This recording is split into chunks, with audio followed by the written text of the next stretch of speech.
শিয়ালদা এসে গেছে ঢাকিরা। দুর্গাপুজো প্রায় শুরু, আজ চতুর্থী। ঢাকিদের বাজার একটু জেনে নিই, ওরা কেমন দর হাঁকছে প্যান্ডেলে যাওয়ার জন্য, ওদের মুখেই শুনবো। ওনারা গ্রাম থেকে আসেন, কেউ বর্ধমান, কেউ মুর্শিদাবাদ, ওখান থেকে এসেছেন কলকাতায় দুর্গাপুজোতে। ওনারা থাকবেন 4-5 দিন, থাকা খাওয়া ছাড়াও ওনারা যে টাকাটা দাবি করেন সেটা সম্পর্কে জানবো। ভিডিওটা ভালো লাগলে চ্যানেলটা সাবস্ক্রাইব করবেন, সঙ্গে থাকবেন।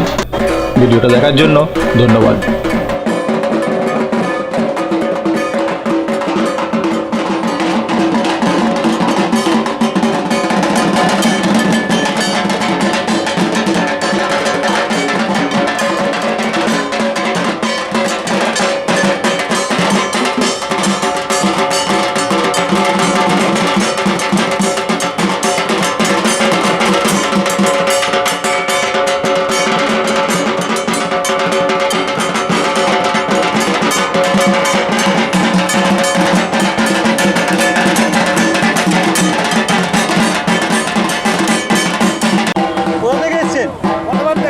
বর্ধমান।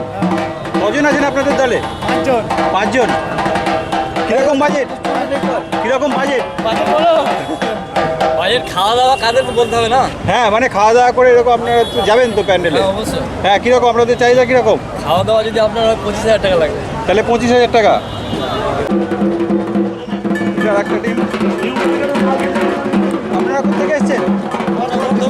বর্ধমান থেকে। বর্ধমান ডিস্ট্রিক্ট থেকে।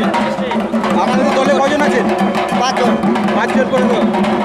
কিরকম বাজেট আছে? এই তো বললো ওই 25,000। আচ্ছা।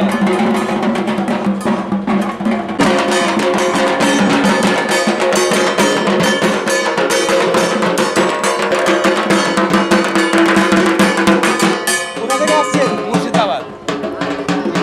মুর্শিদাবাদ থেকে। আপনাদের দলে কজন আছেন? আমি আসছি, আমার ছেলে আছে। আচ্ছা, আপনারা 2 জন। কিরকম বাজেট আপনাদের? বাজেট কিরকম? বাজেট খারাপ, খুব ভালো না।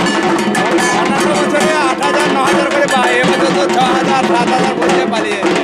আচ্ছা, আপনারা যে 9,000 আগের বছর পেতেন।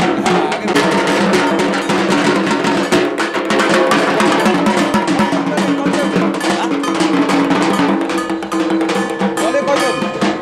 আমি একা। আপনি একা? আপনার বাজেট কিরকম? নদীয়া ডিস্ট্রিক্ট।